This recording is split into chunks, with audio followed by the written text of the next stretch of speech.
everybody knows, and it was kind of interesting. It's kind of an interesting story. I talked to mom in the morning on the phone the way I did every Sunday morning, and she was fine. And Bailey and Leah, middle of the day to go spend the afternoon out in front of the computer the way she always did every Sunday morning. And probably when they got back several hours later, the house was flooded and she was dead. What happened is that after she finished the Sunday New York Times crossword puzzle, which we're sure she did finish, she went to defrost her frozen container of soup by running water over it in the sink, ran to the bathroom, turned on the bidet, and died. So a plastic bag got into the sink, and the sink overflowed, and the bidet was running. And several hours later, Bailey and Leah got back to a dark, flooded house, and my mom was dead, looking peaceful on the bathroom floor. So she would have wanted to die like that. I even think she might have really wanted to die just like that. So it was a shock because she was fine. I think those of you who know her in her daily life weren't expecting it. She was fine. She wasn't sick. She wasn't. She was fine. She was good. She was still teaching. She was still doing all her things. And there are a lot of people in here who saw her doing her regular things on a regular basis. And so that's how she was. I'm going to read a little something that I prepared, and then, and I know my siblings, Bailey, I don't know, do you want to say something now before I start this part? No, you do it.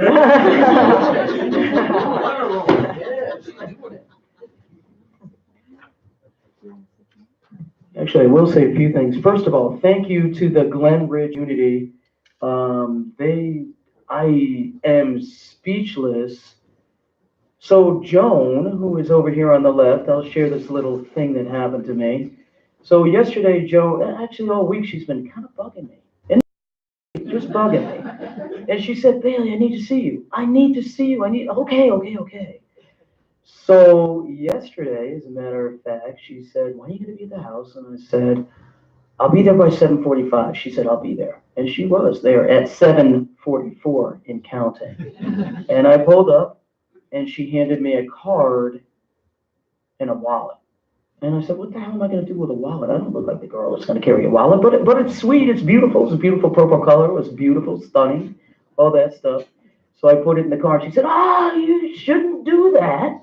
Like, what is the problem with this wallet? It's a wallet. Jesus. So I put it in the car. She said, make sure you lock that door. I'm telling the story right, aren't I? Okay. All right. So she said, make sure you lock the door. So I did. So my partner and I went back to Columbia where we're staying. I'm sure everybody heard the story about what happened with my mother. And so I said to Leah, Leah, here, I don't know what is the deal with this wallet. It's made out of brass or gold or something. I don't know. Hey, Leah, come here. Okay. So anyhow, it's made out of gold or something like that. And so Leah opened it to an unbelievable amount of money inside of it and the most beautiful card. So thank you to the Glen Ridge community for making me feel a part of being supportive of my mother. Thank you. Thank you so much. And thank you everybody for coming, the First Transit family, which is where I'm at now at the University of Connecticut, the Fuchik family for everything they did here. My lovely partner who is hiding behind the door out there, Leah. Leah, just come on in. We need to give this woman a round of applause. Come here. Come here. Come here, Leah. Come here. Come on. All right, she's being shy around the corner. Hildy, Sarah, who else am I forgetting? Terry, Wendy, wherever Wendy is, for driving my mother all over the place. Somebody's pointing to somebody out there. Terry, yeah. Terry at First Transit, Drew, the Hallback family out there in the hallway, Keitha is my work wife. We've been working together in school bus and now over at UConn. Keitha actually took care of my mother for at least 2 months when my mother had a little TIA, I believe it was, way back in 2016. Cooked her breakfast, took care of her. So Keitha holds a very special place in my mother's heart. I feel like I'm forgetting somebody. Brian. Brian was my mother's chiropractor. He's over here in the corner. Peter, if anybody's looking for amazing acupuncture in Hampton, Connecticut, took care of my mother, kept her mended. Irene Glasser is somewhere here with Dr. Glasser, Dr. Mort. Morty's around here somewhere. And anybody else I'm forgetting. So thank you all for coming. Billy.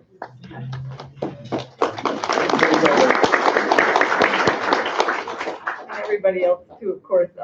And I want to put out a special thank you to those of you who traveled to get here. It's really amazing, really amazing with Summers family and the Fergusons and. Use the mic. Oh, sorry, use the mic. Okay. So I just wanted to read this. I wrote this a couple of weeks ago, and I was thinking about Mom. Mom was raised to be a nice girl, but she had a very strong moral compass and fiercely held beliefs that were at odds with going along with the status quo. She spent her whole life working very hard to mold the world into the one she thought it should be. She managed to push through her natural shyness and reclusiveness to the point where her public persona seemed made for a good fight, and most people had really hated conflict.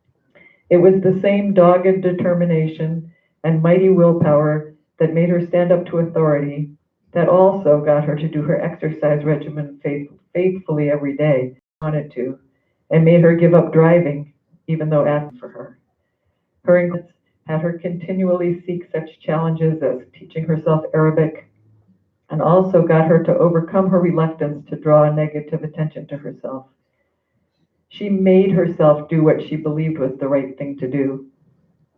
It wasn't easy for her. I think that's why she needed her daily dose of gin to let down her guard for part of each day. Mom had not been raised to be confrontational. Her mother was an agoraphobic, depressed, isolated, who spouted snobbery and who sheltered Mom as best she could from everything distasteful. And her father was a sweet, shy, pretty passive man. But Mom turned herself toward the storms of life because she believed that was the right thing to do. I think Mom desperately needed validation for how she lived her life. Sometimes that manifested in extreme judgment of people who didn't live according to her belief system, or whom she believed to be. Many of us have at one time or another been the focus of that judgment, or listened to it about those we love. I think it was not her favorite aspect of herself either. Reminiscing about my dad, she told me that she felt like she was getting crankier and crankier, and she didn't like it.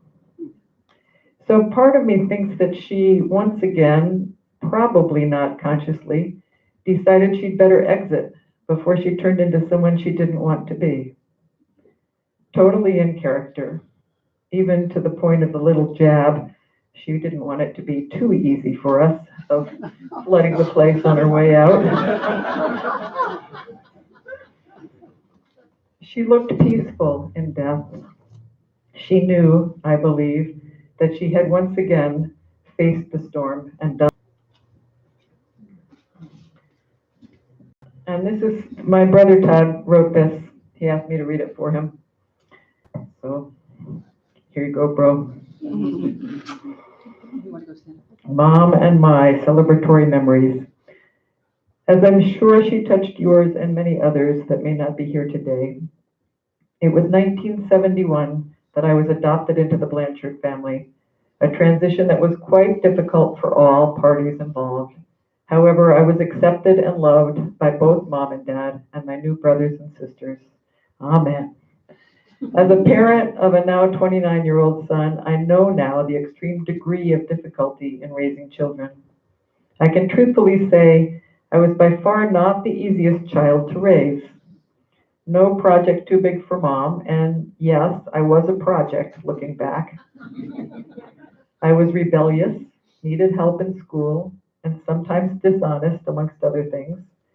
She could have easily given up on me, but never did. In fact, I can't remember her ever giving up on anything. Everything that I can remember was always done to completion. I am truly grateful for that. She was brilliant with her tactics. For example, I hated to read. So what did she pull out of her playbook? A star chart, which meant we, the children, picked out a book to read and was awarded a star per 6 pages, if my memory serves me. And when you finished the book, each star was worth 6 cents. Again, money. So basically, our allowance was earned through reading. Later, and soon thereafter, did I understand the importance of reading and what effect it has on our lives. Even at age 10, 11, and 12, Mom would read to all of us before we went to sleep. Secondly, this may not seem important to some, but for me personally, it was huge. Each day of the week, one of us kids was responsible to cook dinner for the family. That entailed defrosting the main dish and planning and preparing the carbs and veggies. For those that knew Mom best, a salad was always part of the meal. What a brilliant move on her part. When I do cook, I'm frequently asked where I learned to cook, and I just smile and say, my mom. If it wasn't your turn to cook, you weren't off the hook. Other responsibilities included clearing the table, washing the dishes, feeding the dogs, and of course, cleaning your room and making your bed in the mornings. Conclusively, Operation Team Blanchard in full effect at 310 Gurleyville Road. Music. Looking back, I can't remember how many musicals, plays, even operas we were hauled around to, but there were many. I picked up the trumpet after learning how to read music while being introduced to the piano. Keep in mind, none of this was by choice. I think it's safe to say Mom was the driving force behind all of this. Everyone has a turning point in their life pertaining to change of character. For me, it was 1975. We went abroad. Destination? Cameroon, West Africa. I was 14 years old, and Mom and Dad enrolled us in a public school in the country's capital of Yaoundé. It was during that short 9 months that I developed a curiosity for culture, traditions, music, food, all of that. And more importantly, that there was life outside the borders of the United States. What a brilliant parental move to expose me to that experience. It was then that I knew that international travel and perhaps relocation was on my list of things to do before the end of my time. Moving forward, I relocated to California in search of a career that didn't require 8 years of college or university, and certainly did not want to rely on financial assistance from my parents, nor was I interested in burying myself in student loan debt. I chose the Department of Corrections and Rehabilitation in the state of California. I entered the department at age 21 and retired at age 50. All along during that segment of my life, I just wanted to make my mom proud of me. Throughout my career, through letters and phone calls, she would express how proud she was of me, and that brought a lot of satisfaction to my heart. Upon completion of my employment, I was able to live out my dream, living in another part of the world where things are different, and traveling to several countries, not knowing what was around the next corner. Looking back, it's obvious to me that my mom was the fuel and the force behind many of my accomplishments and desires to see the world. Grateful, thankful, and blessed is how I feel for having a mother and teacher like her. Que descanse en paz, Mom.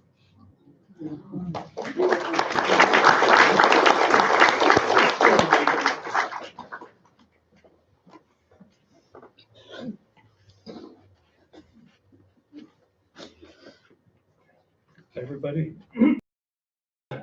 Change the other side. You can slide it up. Okay. Is that okay? Make it long. I'll try to speak up. I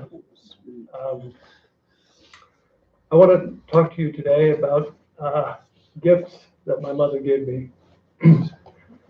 I hope I can do it without crying too much.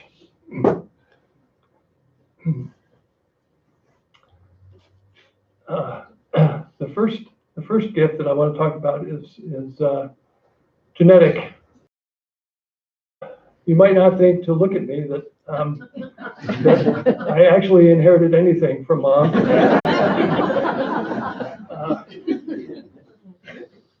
Most of me physically owes a lot to my father. The skinny frame, the giant nose, the crooked teeth, the bad back. Thanks, Dad. But I did inherit some things from Mom, mostly internal, more profound things, like allergies, insomnia, the overwhelming urge to correct all the English mistakes in every piece of writing that I came across.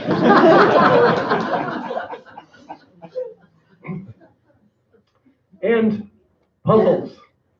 Like Mom, I am a bit of a puzzle addict. Over there on the table, you can see some of her trophies from the annual American Crossword Puzzle Tournament, which she attended nearly every year for 30 years. That was the public face of her puzzle addiction.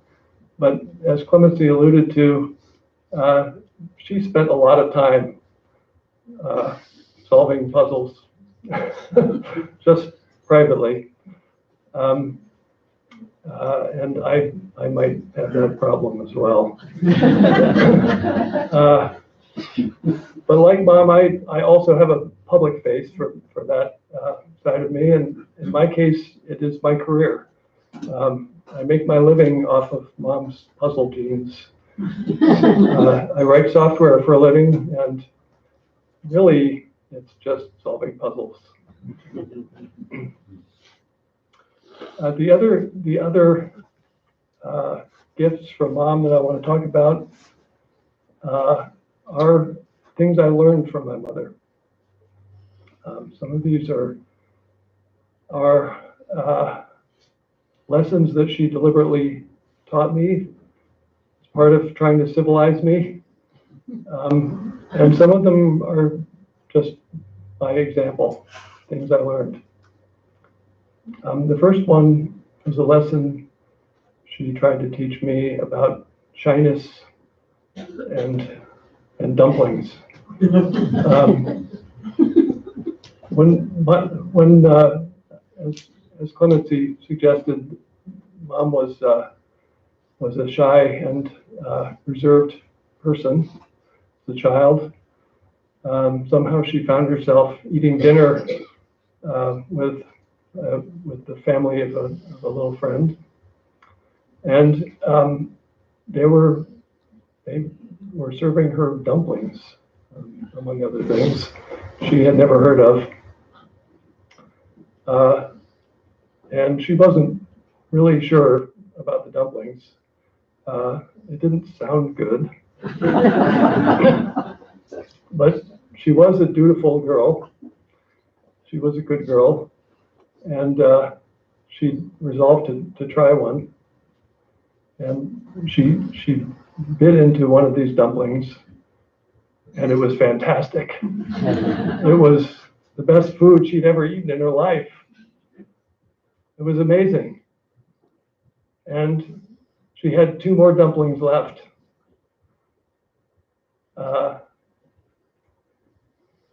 So she decided that the best thing to do was to put the other 2 dumplings to the side so that she could save them for the end and savor them after she'd gotten through the rest of the meal.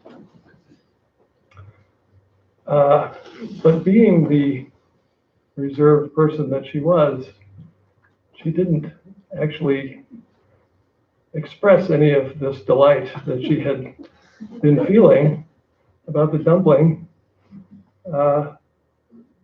She just sat quietly eating her meal. And the lady of the house, mother of her little friend,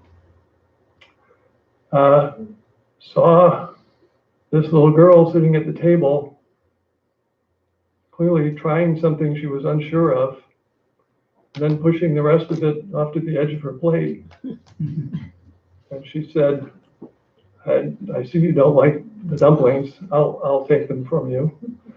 I reached over, stabbed them with her fork, popped them into her mouth.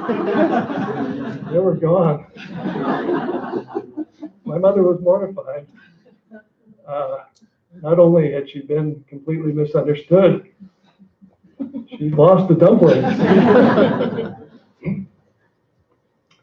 And I think the moral of the story from her point of view was trying to tell a somewhat shy and reserved little boy that I should work against this aspect of myself, and I should express myself more readily. I can't say that really worked.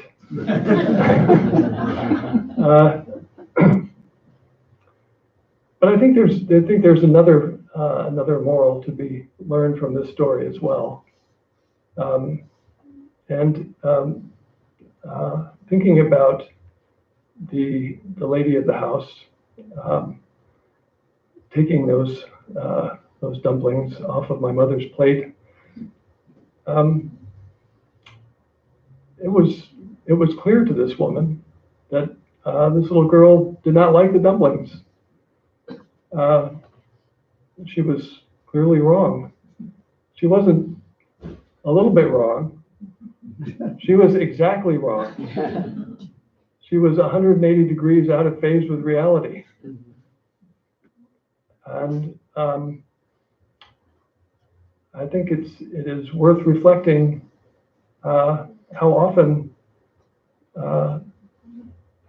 we think we understand somebody's motivations, and we don't really have a clue what they are. And we don't actually have any way of knowing whether we're right or wrong. So that's the moral I would like to take from that story now. The next lesson from my mother is about conscience. When I was 5 or so, I stole a pack of gum from the grocery store. I was with my mother, and they have the little displays down at child level, so you can pester your parents. I didn't bother trying to pester her. It was a lost cause.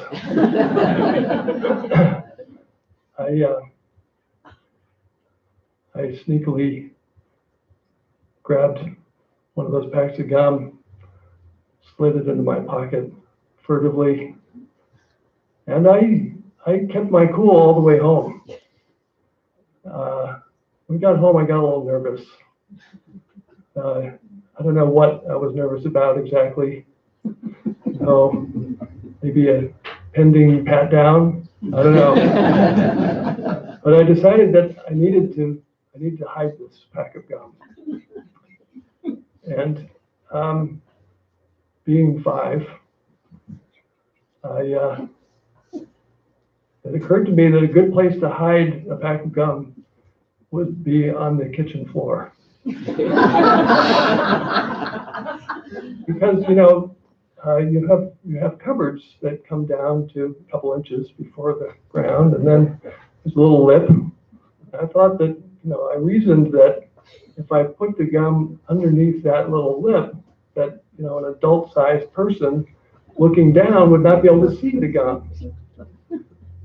And this is true, actually, unless the adult-sized person goes to a different part of the kitchen and happens to look at the floor. It took her, I'd say, about a second to find the gum, and another second to get out of me what had happened. And she bundled me back in the car. We went back to Willimantic, and she made me return the gum and apologized to the store manager. I have no memory of this conversation. I have no idea what happened, but I do remember the shame.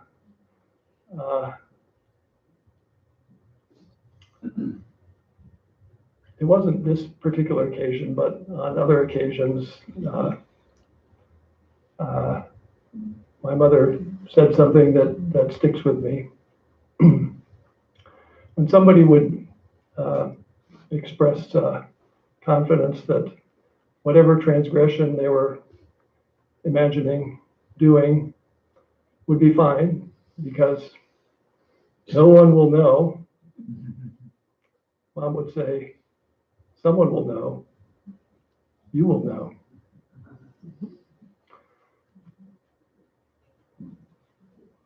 I think that is kind of as close to theology as my mother got.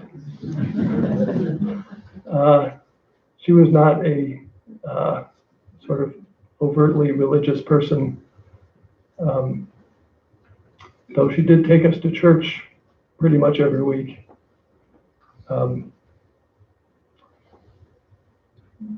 This was not something that I was particularly pleased with at the time. And as an adult, I have not joined a church.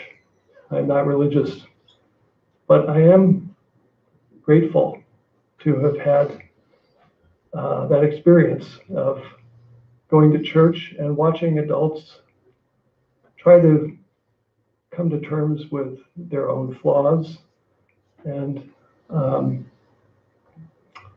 try to sort of work on their souls. And that is something that I think we have lost a little bit in this country as people have stopped going to church.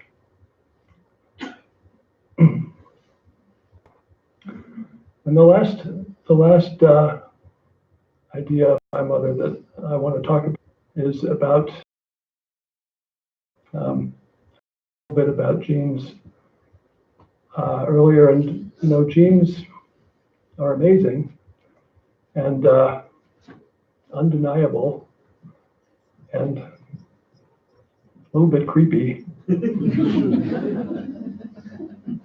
When you find your mouth stammering in the same way that your mother did, or find your hand clutching your back in the same way that your father did, it feels like your body is being possessed by another person, and it's a little creepy. But I think that one thing that Mom would want the whole world to take away from her life is that ultimately genes are really not that important. And in particular, when you're forming a family, the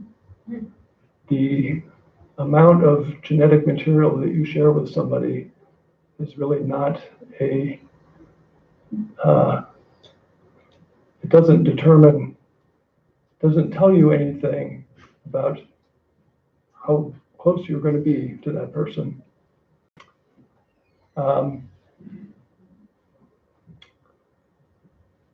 Mom assembled the family without regard to genetic background, and I'm so grateful for my brother and my sisters. Thank you, Mom.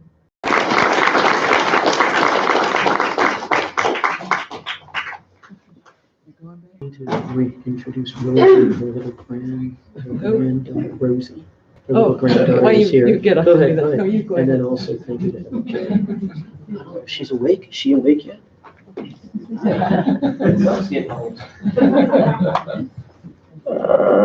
Where's Rosie, my mother's granddaughter, one of grandchildren?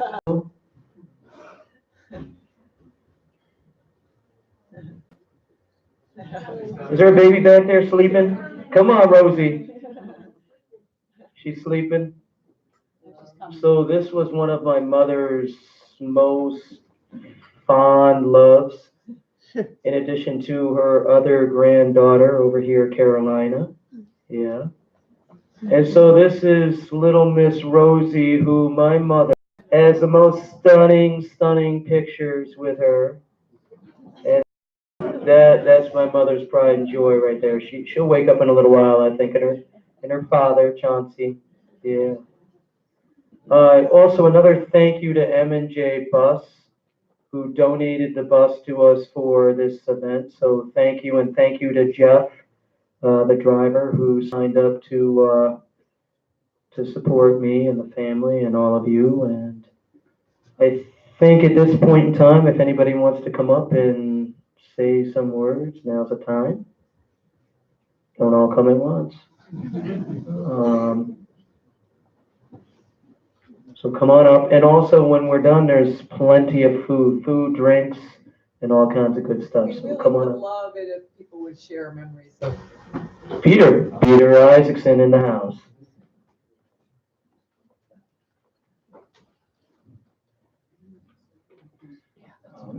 Thank you, Bailey. I hadn't really planned on speaking, but since the opportunity came up, I'll say a few words. Just listening to Clemency and Luke speak and the statement by Todd, what comes across who needed it. And I can say in our family, it came at a really crucial time for me and my sister. My mother was working really hard at the university, teaching late, and so typically after school, my sister and I would go home, and home was 310 Carrollville Road, big yellow house with a B on it, basically. And we get off the bus and spend our afternoons and evenings there, frequently having meals and all kinds of things. And I was reflecting on this, driving up here from Pennsylvania, and just what a remarkable family they are, and how they left an indelible mark on our family at a time when we needed it. Puzzle seems to be a common theme here. And I'll tell a quick story about myself that feeds in a little bit about what Luke was saying. Frequently, I was trying to keep up with Bailey, and Bailey was looking after me, but I revered her and wanted to be just like her. And she had boundless energy, as many of you know, and still does. So I would spend the night over there sometimes. And I remember one morning we were having breakfast at that little kitchen nook, and the paper was out, and it was a crossword. And I was trying to be cool, so I wrote a bad word that happened to fit in that space. And Jane looked over, and she looked at and creative and actually filled a spot in the crossword. And she walked over with a big smile on her face, and I knew it was going to be a bad news moment. And she looked over, and then she just paused for a second, and then she looked at Bailey and said, "Bailey, you just stopped encouraging him to do that." And really, Bailey had no idea I was going to do that. But what she taught me in that moment was that, and maybe Bailey too, is that we all help each other and do better. And so she kind of, by directing that, she knew that I had done that, but she kind of used it as a teaching moment. And I reflected on that with all of the teaching of English as a second language that she did throughout the years. I know when I came to visit a couple of times in the summer on the way back down to Texas and Pennsylvania, that when I saw her, she was heavily involved in that. So I had to work around her summer schedule, and that was okay because she's just a great lady. So many times too, I think of her in ways that I would a family member, because she was also the one person outside of my grandmother Isaacson that could say, "Oh, Peter," like that. I knew that I better shape up, you know. And so she led by example, and I'm so grateful to both she and Rufus for all they did.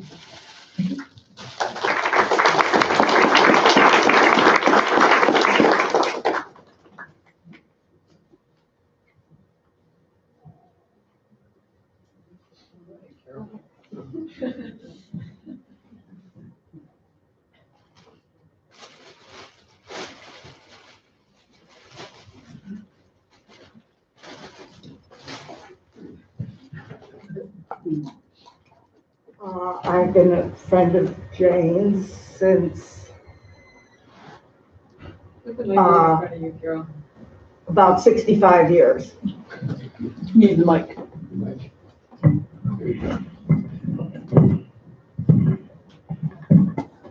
Outside of Clemency, I've probably known Jane longer than anybody else in this room. When we first moved here, Luke was a little baby on the kitchen table, who Rufus referred to as Dennis, who was then the dog. And nobody, including Jane, took that amiss in any way at all.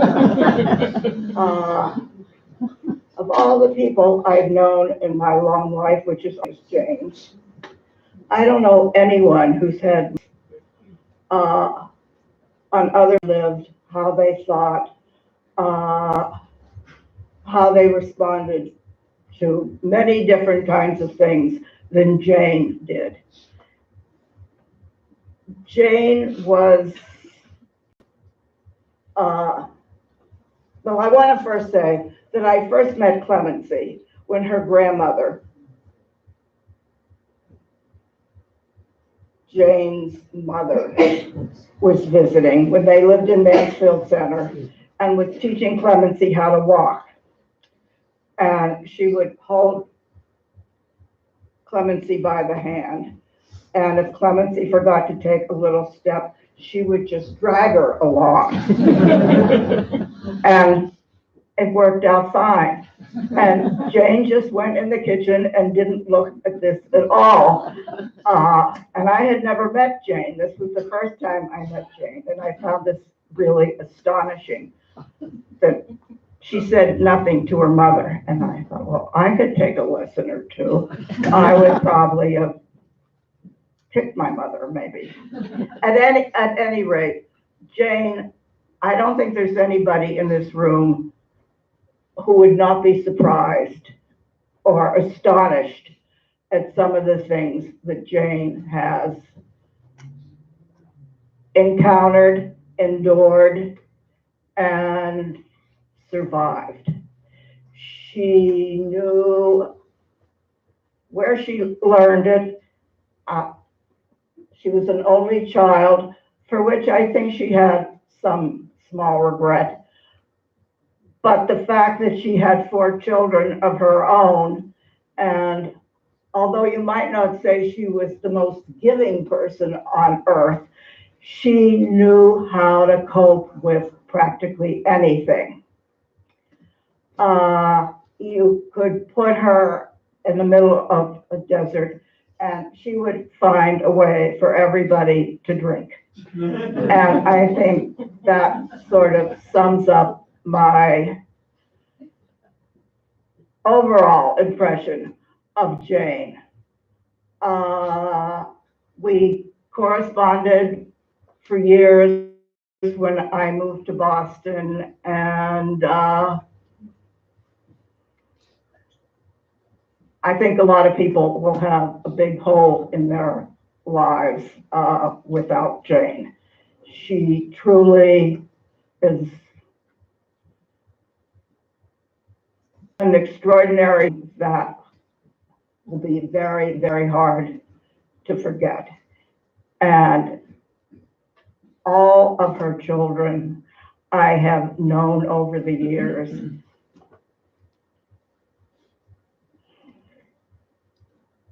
She had boundless energy, although she was not really an excitable person, and you would never have known.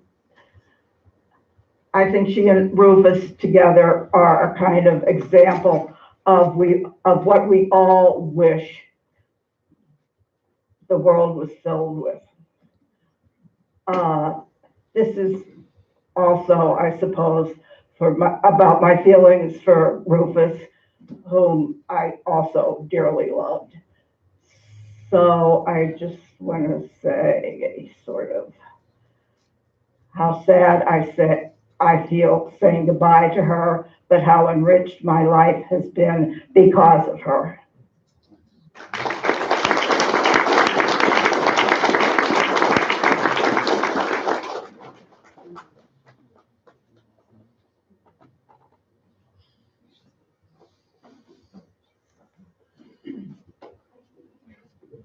everybody. My name is Annie Torkelson, and I've known Jane Blanchard my entire life, and she knew me for all but the last few months of life. Clemency and I are 42 days apart, right? Got that right?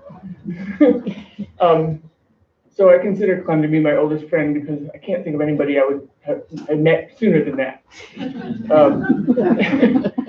And being a kid and being at Clemency's house was great fun, and Jane was always really wonderful and tender, and it was very comfortable as a little kid to be over at the Blanchard's house a lot. My parents and the Blanchards were all in the Mansfield Players. Some of you may remember that. And that's the era that I remember their friendship being the strongest, and my parents spending the most time with Rufus and Jane. So I never, she was one of the few parental generation people that I made a point of visiting when I'd come back to the area on the, when I did. And she always she was so lovely to me.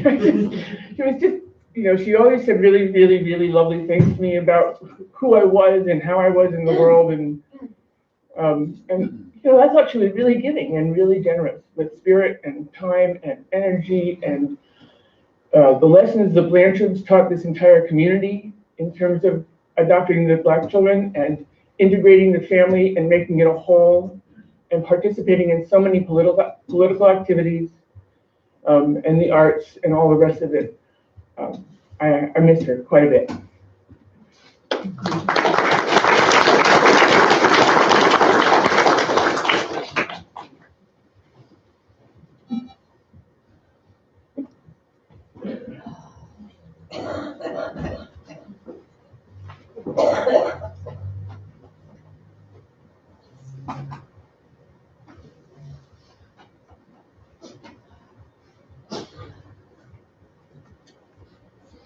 Hi, my name is Judy Blanchard. I represent the brother of Rufus and his family. We were three. We lost my sister about a year ago, and we lost my mother 5 months ago. But we've always kept in touch with Jane, and she was tremendously supportive to all of us. I remember when my brother and I heard of her passing, we exchanged calls, and each of us said, well, that's my favorite aunt. She was my favorite aunt. I'm her niece, and I've known her for 75 years. So maybe I can beat other people. I don't think so. A lot of people here have known her for a long time, too. Anyway, I kept in touch with Jane over the years. I've had a very interesting life, and I've lived in several different countries, and Blanchards here, and going to Africa and living there about 10 to 15 years before they did. And it was wonderful to find out that they had gone too, and to exchange stories. And we always met at Thanksgiving time or one of the holidays, and we always look forward to seeing that family. And I've lost touch with people over the years. My cousins were younger than me, but my brother and my sister kept in touch, I believe. And I think that she's sorely missed by our family. No matter what I met in my life or what I went through or experienced, Jane was always a listener. I would call her, and she would always be interested in what I was doing and making suggestions. And her feelings of empowerment for women really reached me. And especially now in my later life, I'm retired, and I thought, oh, this is it. I'm not going to work anymore. Well, recently I got a job, a part-time job, and I thought of Jane because she had overcome so many things, and she had a really wonderful quality of life up to the day she died. She did what she loved. She taught. Me, I'm a therapist, so I'm doing what I love too. And I found a wonderful job. It's only part-time. So she was my model. And here I am. My brother sadly can't be here. He and his family are with their daughter, and two daughters actually, and a grandchild that was born a couple of days before my sister died. And he was premature, and now he's perfectly healthy. So we're so delighted that life goes on, and there's so much to be thankful for. And one of the things I'm thankful for is that she was my favorite aunt, and that she always did the job. From the time she met me, when she was only 15 years older than me, she was engaged, and she asked me to be her flower girl. So I remember my mother making me a yellow dress, and I walked down the aisle and was the flower girl for my Aunt Jane and my Uncle Rufus. And from then on, she did the job of an aunt. She always kept in touch. She sent me presents up till the last one, which was a book called Red. I have red hair. And that was about a year ago. And she always gave me advice and support. And I thank her for that. And she will be missed. Thank you.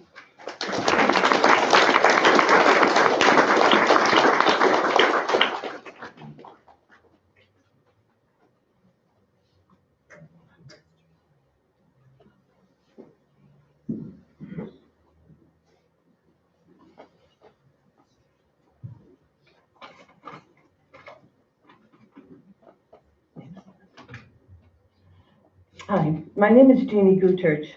I'm a Sister of Mercy and one of Leah Fuchik's, my three nuns. I met Jane at the Fuchik family home in Ansonia at one of the family gatherings, perhaps 8, 9 years ago.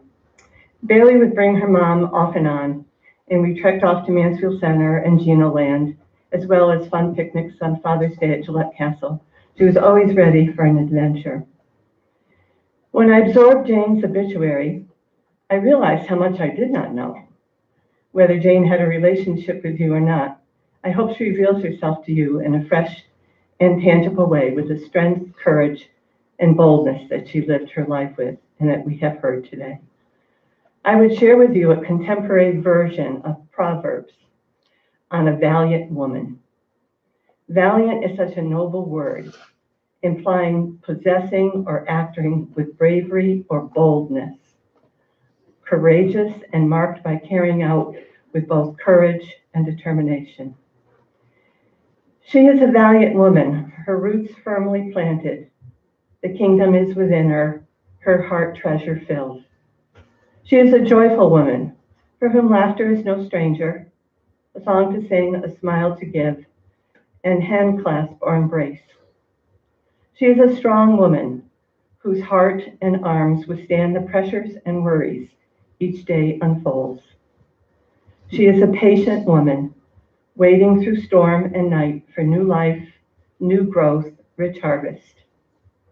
She is a loving woman, ever giving and forgiving, ever caring and concerned.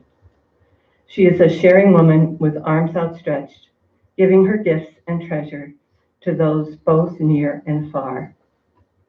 Let us recognize that whatever God does will endure forever. There is no adding to it or taking from it.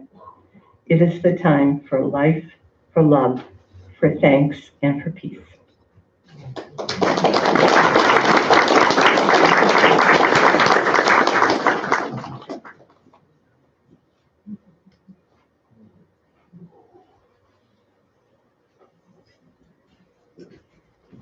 So as a 4-year-old, I found myself somewhat intimidated by Jane. Particularly, I was at Clemency's 4th birthday party when I got Jane, and it was kind of impressive. Normally I like to fly under the radar of adults, but Jane paid attention. And so there was a ferociousness to her and to my parents' generation. She and Rufus were among my parents, Joe and UT Summers' closest friends. And that ferociousness expressed itself in a passion for lots of different things, including politics and justice issues. And they would often have roaring, to us kids years, arguments, fights, which would sometimes leave us somewhat cowering in the other room. And, but as they got older, you know, and for us kids, we were very embarrassed by my dad, who would, you know, often yell loudly about one thing or another. But as they got older, they sweetened, and there was less of the yelling. But as my mom aged, we discovered she didn't remember my dad ever yelling at her. And it's like, this was a daily thing, you know, but all she could remember was how much he loved her. It's amazing. So we're telling this story to Mab Owen, and Mab says, well, I never remember Joe yelling either. It's like, I'm thinking, what kind of Kool-Aid has been going around among this group? Because Charles and my dad would have roaring arguments, which I trust Owen's children remember too. We tell this story to Jane. I don't remember Joe ever yelling either.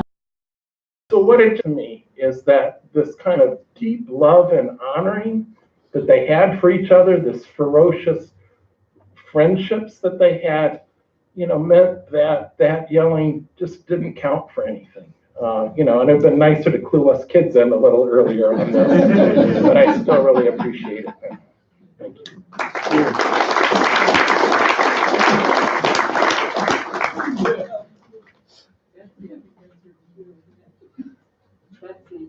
Isn't that your cue?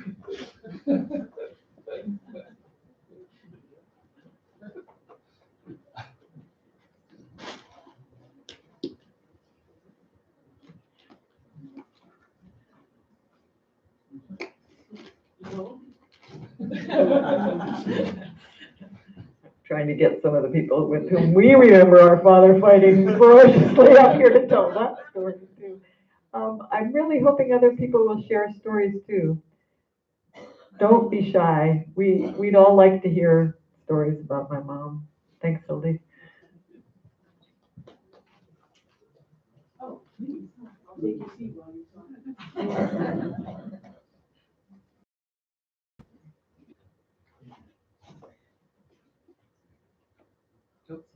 Lift it up for Hildy.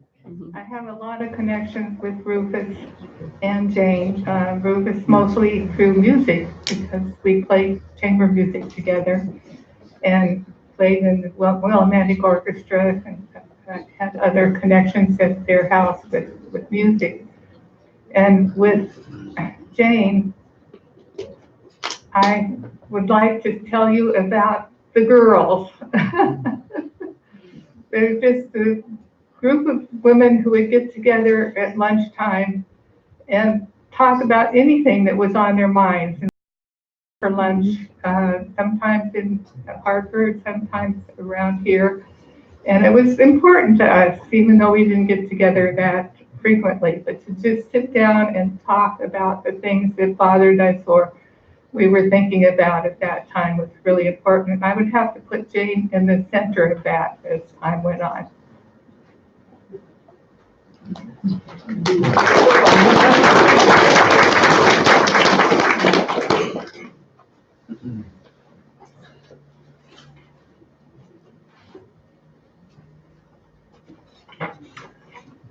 Had to write something down. Yeah.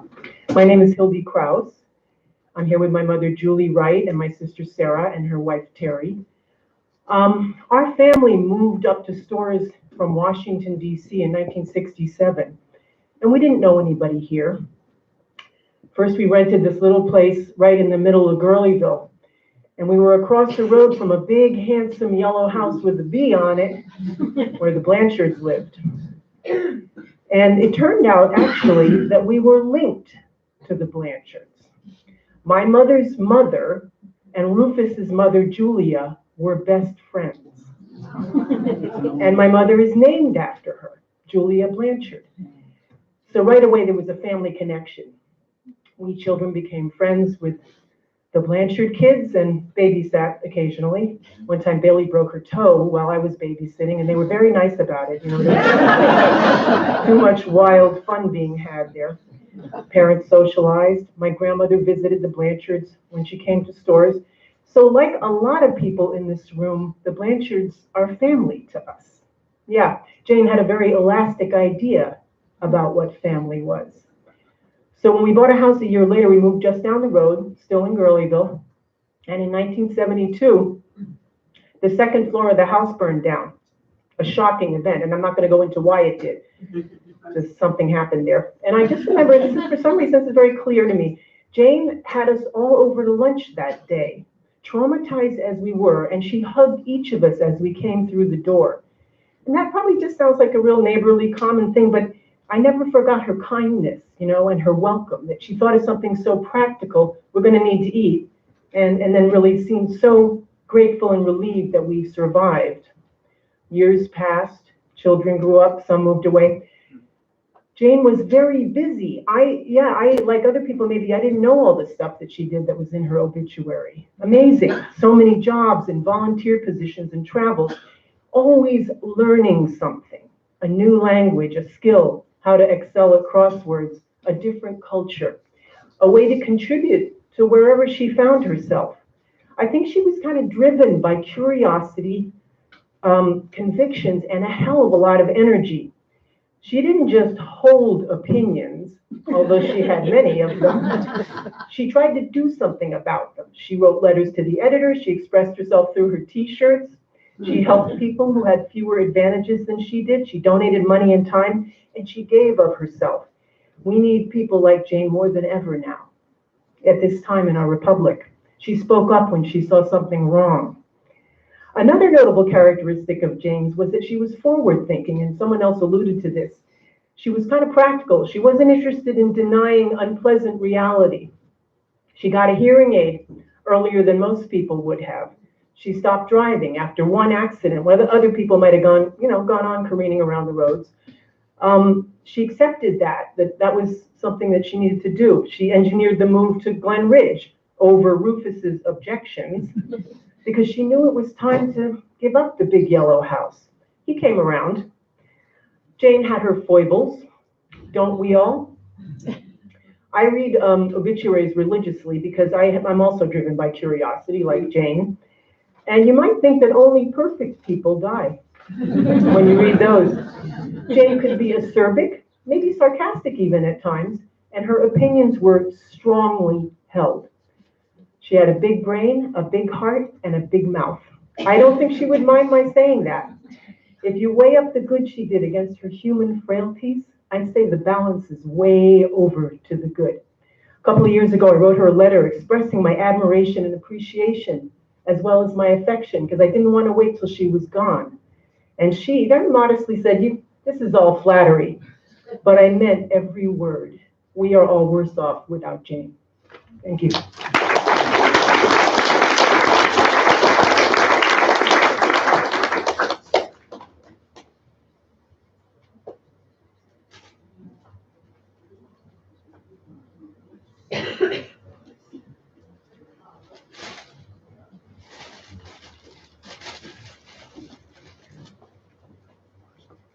My family and I, my name's Irene Glasser, I'm here with my husband Morty, and we also have had connections with Jane and Rufus for many, many years.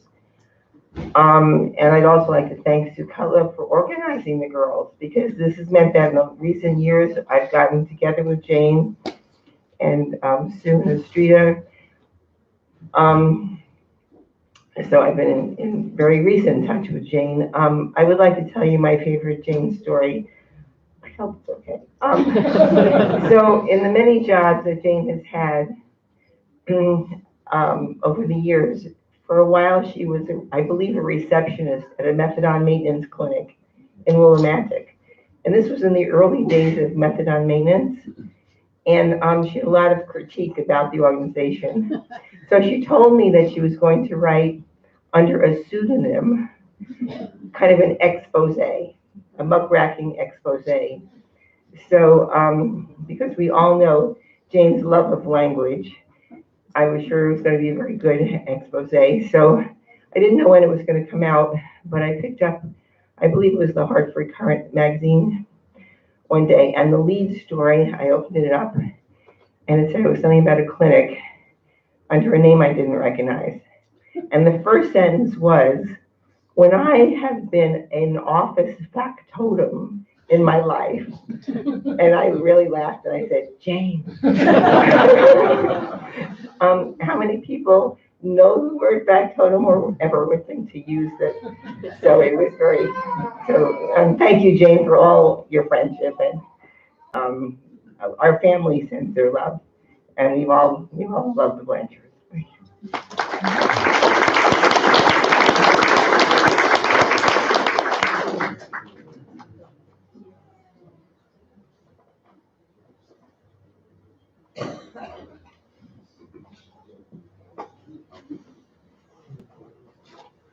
Hi, my name is Stuart Sidney, and I have not known Jane or nearly as well as anybody who's spoken before me.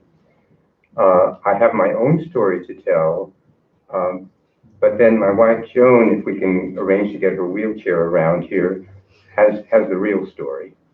Okay, so let me tell my story, which has to do with Joan's story. For a fair number of years, Joni has run a sort of a writing workshop around our dining room table every couple of weeks. There were a number of regulars. Jane was a regular. So this has been going on for a number of years. And I was banished upstairs. So I would see people as they came in mainly, and chat for a few minutes. And then possibly as they left, I didn't really get to know the crowd all that well. However, I got to know Jane well enough. And here is my story before Joni tells hers.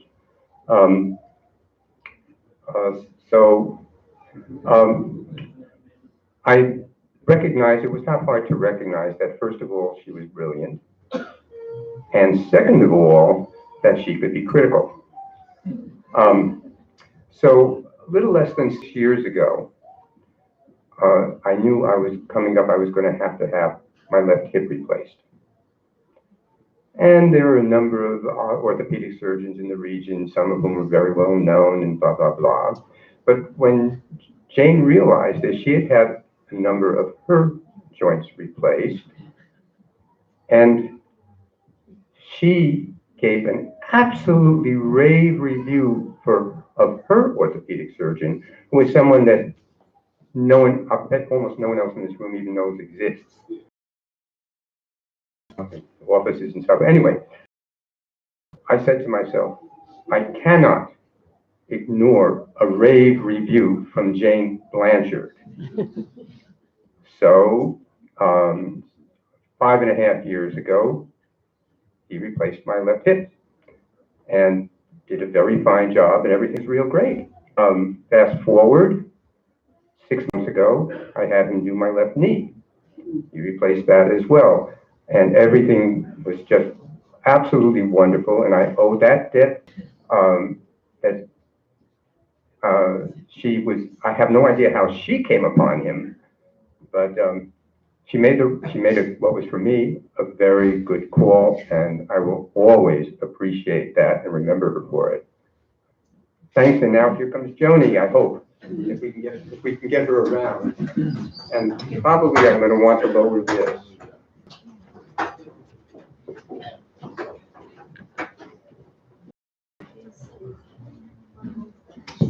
Sure.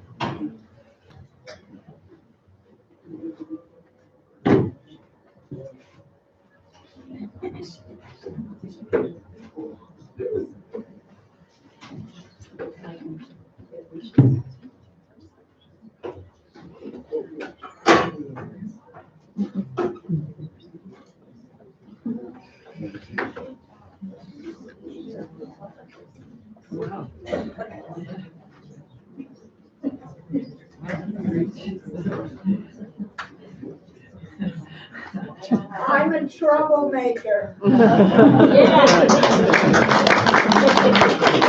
I agree.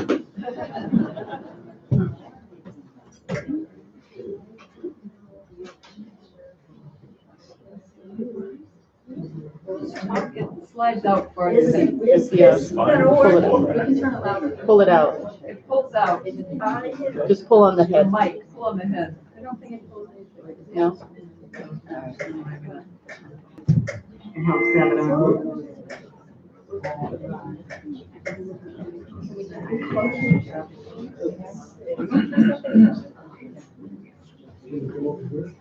You can move this forward.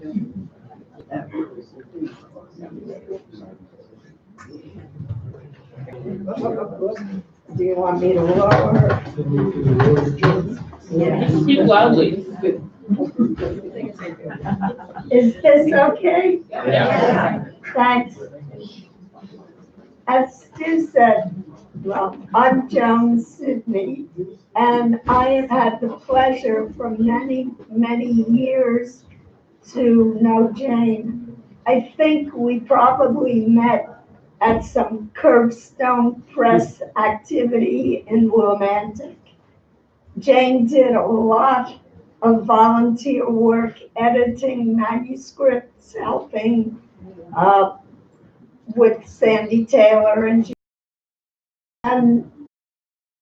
I don't know when she actually joined what I call Writing for Your Life, my writing workshop where we sit around the dining room table.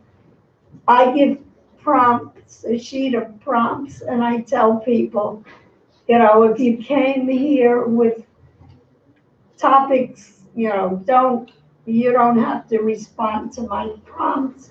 You could write about anything. And Jane, you know, I hope that her children will dig out her many years of notebooks where some of the 1 hour that she was writing, she wrote about political stuff, always in those snazzy, jazzy t-shirts, which themselves always made a statement. And Jane told us a lot about her family. She wrote about her mother, and we saw right away how she became the opposite. She rebelled against the racism and the insular ways her mother brought her up. Jane, as people said, was witty. She was brilliant.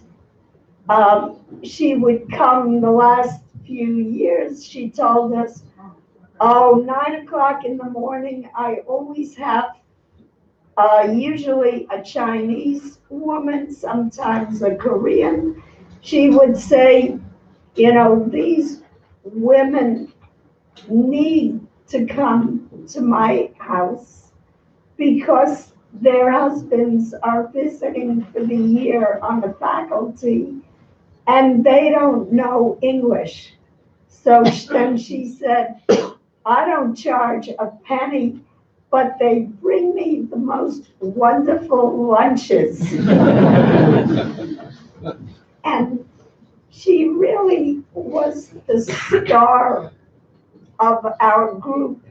We would be 6 to 8 people, usually sitting around the table, writing and then reading. And Jane always had something to stimulate conversation after. She was a gift to all of us, as you know. Thanks.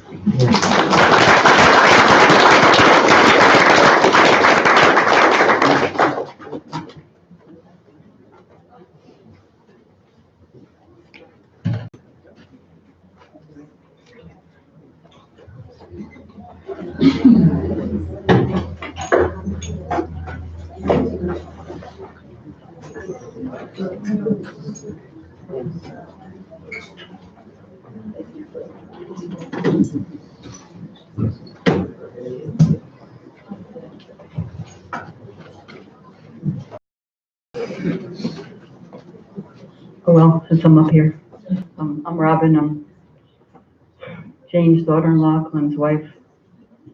and happy to be a member of this family. I saw, when we were going by, I saw a picture of Jane and Rufus with my mom and dad. We'd take the ferry across and visit each other. And Jane, I don't know if you know this, but Jane was a collector. Did you know that? Well, what she collected is she liked her pet peeves very much. She collected those. The other thing that she collected was all of you.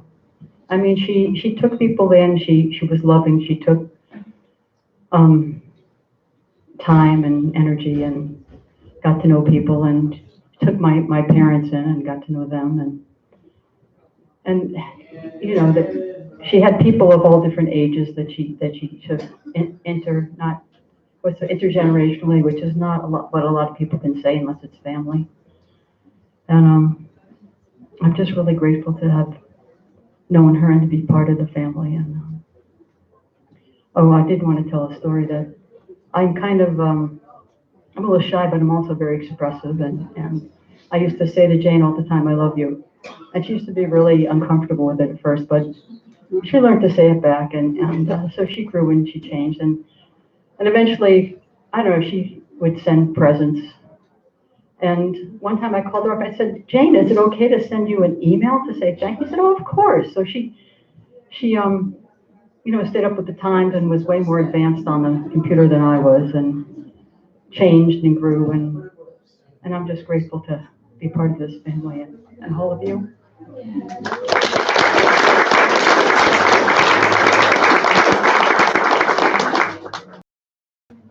Well, I hadn't planned on getting up, but so I have a Jane story too. My name is Lisa Taylor, and my connection to Jane was through the Windermere Poetry Project and Curbstone Press.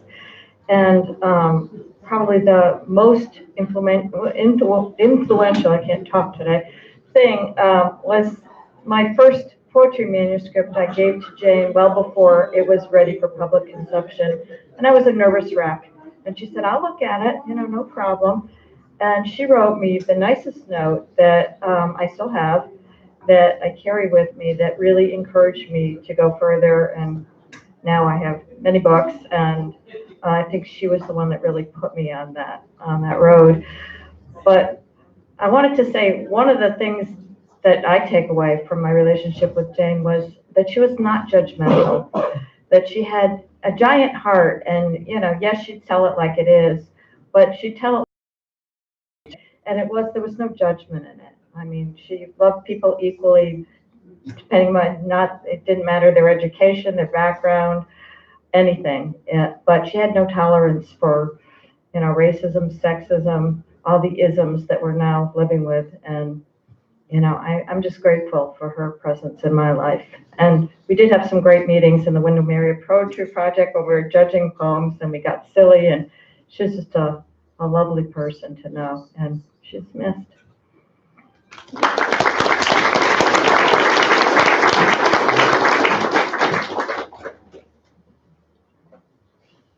Sure, I know I can.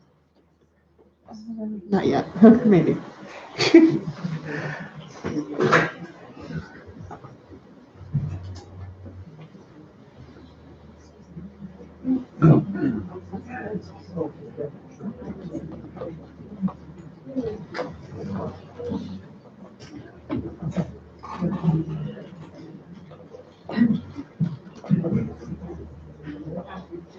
Hi, everyone. I'm Leah Bailey's partner. Just going to make this short and sweet. When everybody's ready, there's tons of food and drink and everything in the other room. Just short, brief about my relationship with Jane. I think I always refer to her as probably the most intelligent person I've ever met. I find myself to be fairly good. She would make me feel like, oh my God. But she was just always a joy. Always couldn't wait to see me. Would tell Bailey, "When is Leah coming? When is Leah coming?" So she's sorely missed by all of us. So I'm just happy everybody could be here to enjoy the slides. I hope that if the people that are possibly in them are no longer with us, that maybe their family is here and can recognize, because I've been in this family for a very short time, so I don't know pretty much any face. So if you wait long enough, there's about 400 photos. You might see yourself. And please look at all of the memorial stuff that I put out for her as well, okay? All right, thank you.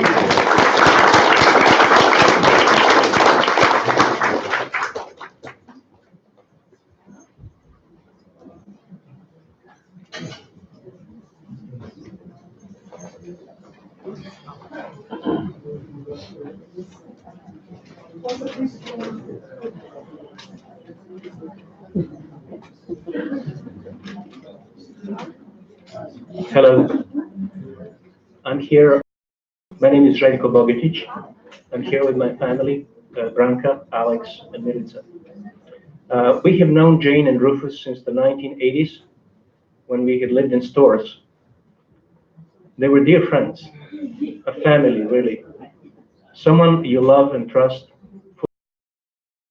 Someone is bestowed unconditional love and trust and many, many acts of kindness onto our family. Branka, Milica, Alex, and myself. Someone who is and will always be in our hearts and who will live in our family stories and in our lives. I struggle to think of what to say at this memorial to celebrate Jane's life. When someone is so good, kind, loving, deserving in so many ways, in word and in deed, words seem to fall short of what is necessary to show the depth of our feelings and our appreciation of her life. So maybe it comes down to this. Jane made life of those around her better, incomparably better, and kinder than it would have been otherwise. And not just those around her, but whoever has been touched by her life in many small and big, accidental and strange ways that life has a habit of creating.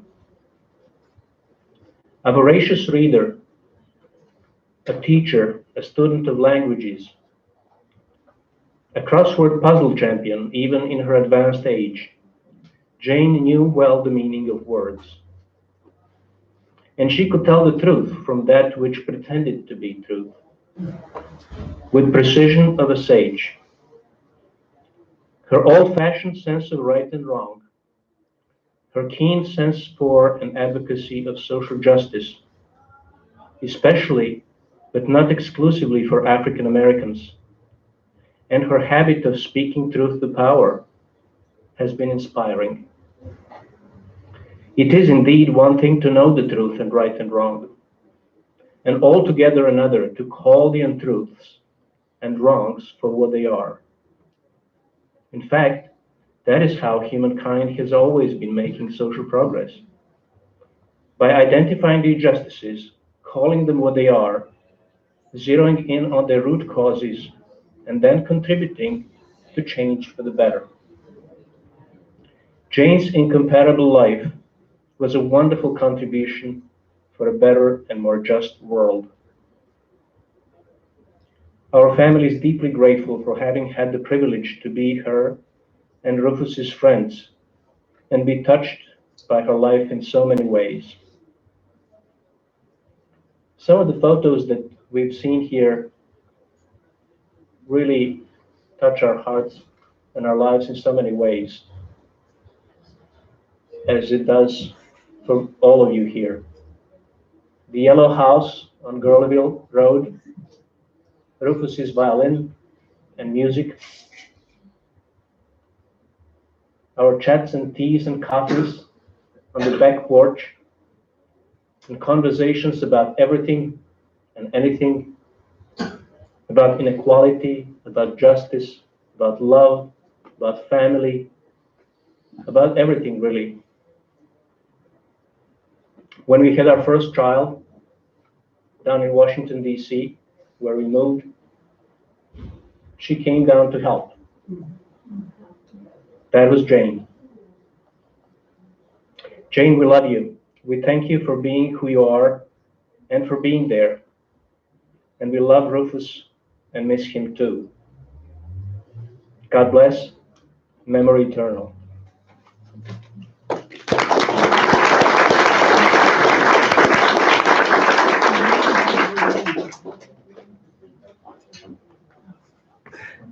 I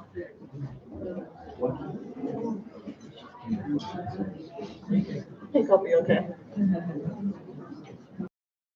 I'm Carolina. I'm Clemency's daughter, Jane's granddaughter. I hadn't seen her in about 10 years, so a lot of my memories are kind of blurry, I think. But when I had heard the news, when I was writing on Facebook, just how to kind of put all these feelings into words. I was remembering that as a kid, I always kind of thought, because she wasn't as glamorous as, for some reason, grandmas on TV were, but and for some reason as a kid, I always thought that was the short end of that stick. But as I grew older now, in my 30s, I realized how kind of grateful I was to have a grandmother that was really, really smart and really, really educated. And when I went back to school in my 30s, and now graduated, I never felt judged. I felt like that was from her, as long as I was learning, that was the right choice. So, I think that's basically it, what I wanted to say.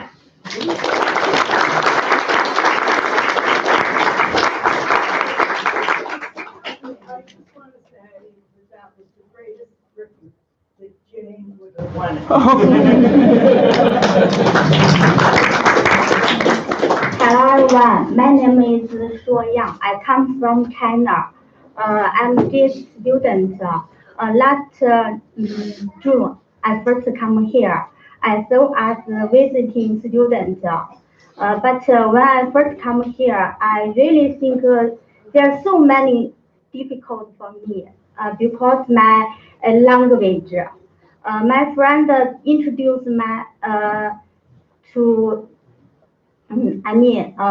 friends introduced to study English. My English also very poor, but I want to come here to share about something I will do. She encouraged myself to do everything. Because in China, I have my family. They can help me do all the things. But here, first, I don't have many friends. Jane told me, you can do everything by yourself. And when I know her very like Chinese meal, I tried to many dumplings too. I really gave her many dumplings. Because when I first gave her dumpling, she said, this dumpling is outer world. It makes me very happy and make me very confident. So every week, when I go to Jane's home, I think just like a habit. So when I heard Jane is dead, for me, I really don't ready to. On December, I will come to China. First, I think when I go to China, I want to make many dumplings for Jane to put in the fridge. But I'm ready to. I will go. I will go to China, but Jane is still here. But I don't ready to Jane will go before I went to China. So I really very sad. I just want to thank Jane. Thanks, she really like my grandmother. But in my heart, she is always. I want to say, she always in my heart. Thank you, Jane.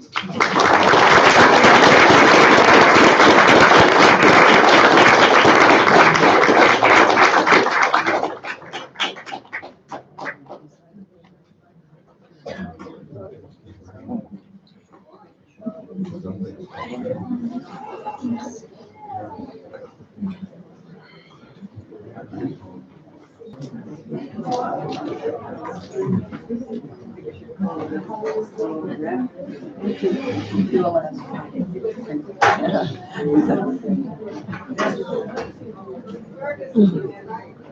there anybody else who'd like to say something before everybody exits, or shall we just all exit?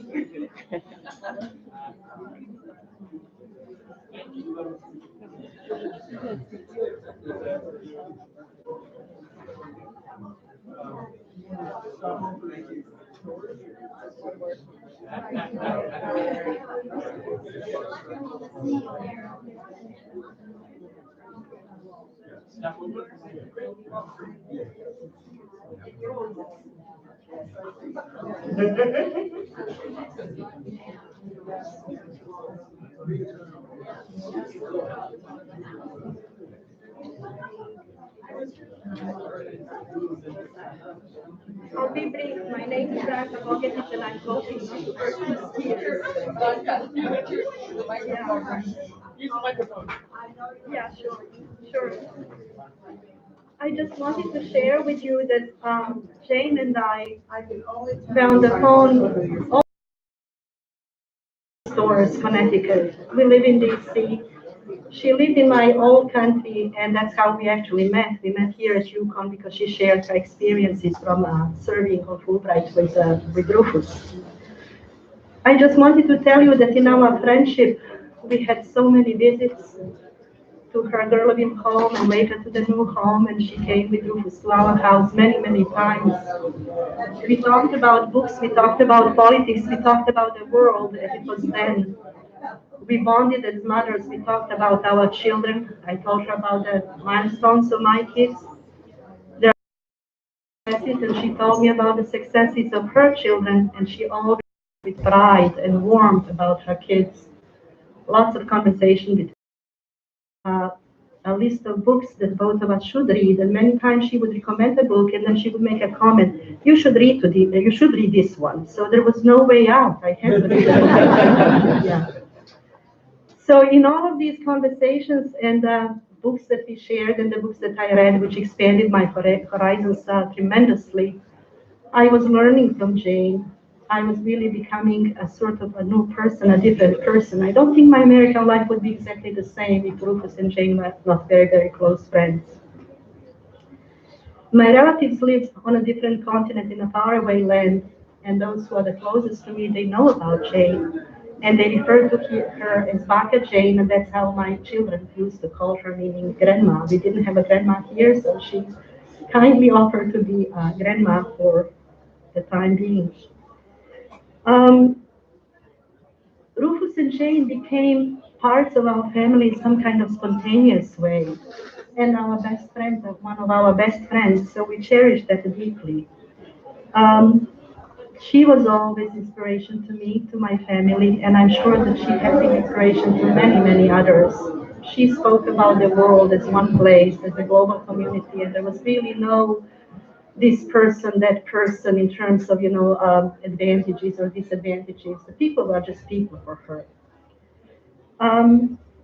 She enriched my life tremendously. She was such a gift, and I feel so glad today that actually a few years ago, maybe 3 years ago, I wrote her a letter, a Christmas letter, and told her, what she and Rufus meant to me.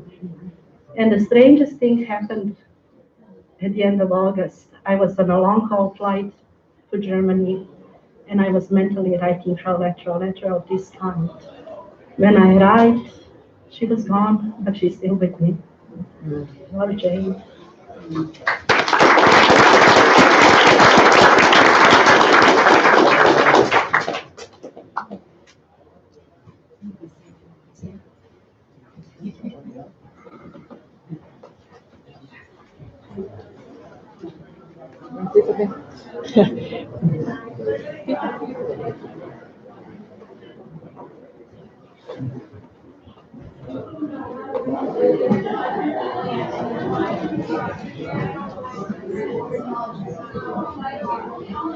Hi, my name is May. I have known Jane for 5 years ago. She is my English teacher. She's very friendly and enthusiastic. She gave me a little help. Mm, my first business is a place where she helped me eat. Sorry. Jane like to try food from every country. She like spicy food. Yeah, she very like myself make the sausage. I'm from China, the panda's hometown. And in these few years, Jen and me often went to the restaurant, eat the lunch every 2 or 1 month. Yeah, she has always encouraged me to do business. This now, I open up my store. Yeah, in the Norwich. I will be too busy to invite take Jen go to my store, which are really pity. Jen, I love Jen.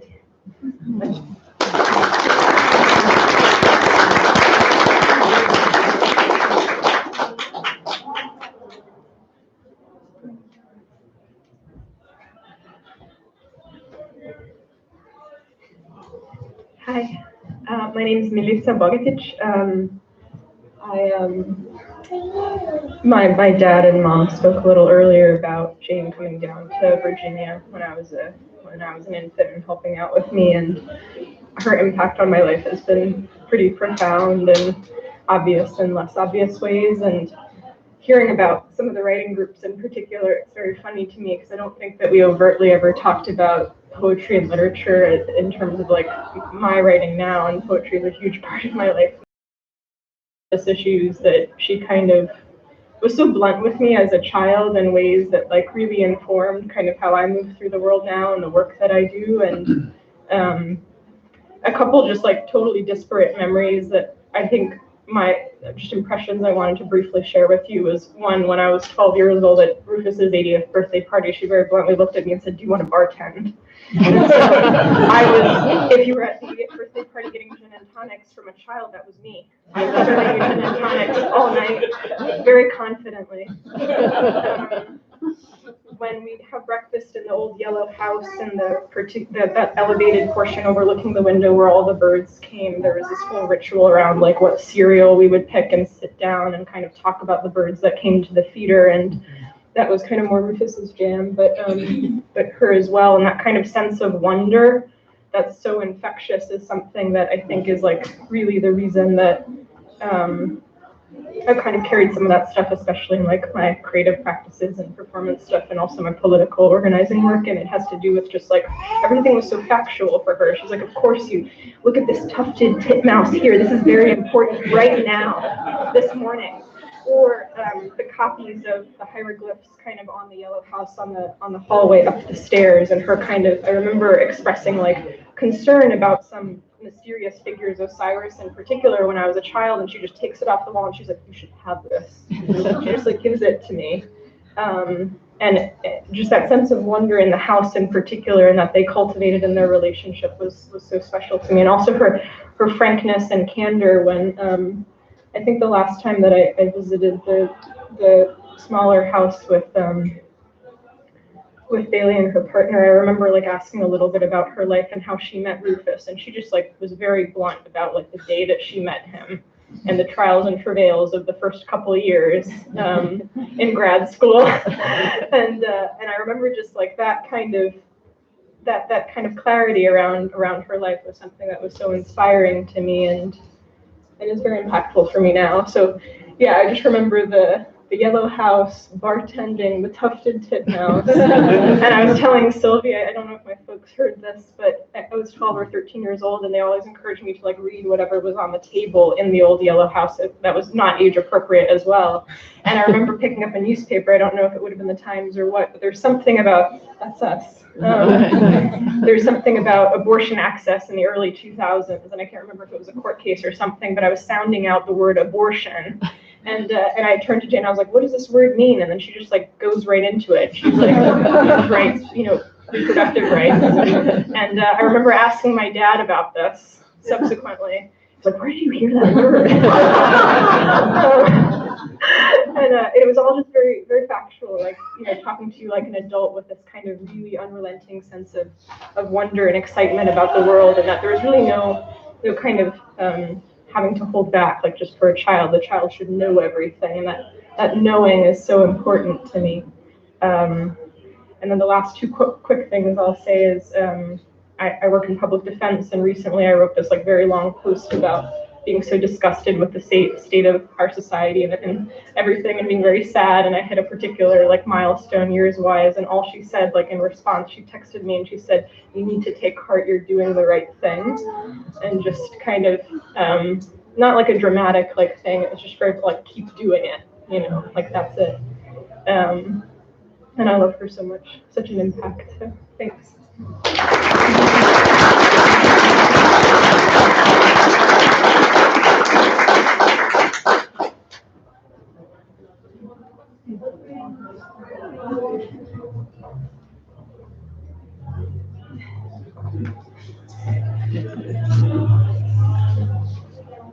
Last call. I think it's time to go socialize in the other room. Thank you all so much for coming. Thank you. Thank you.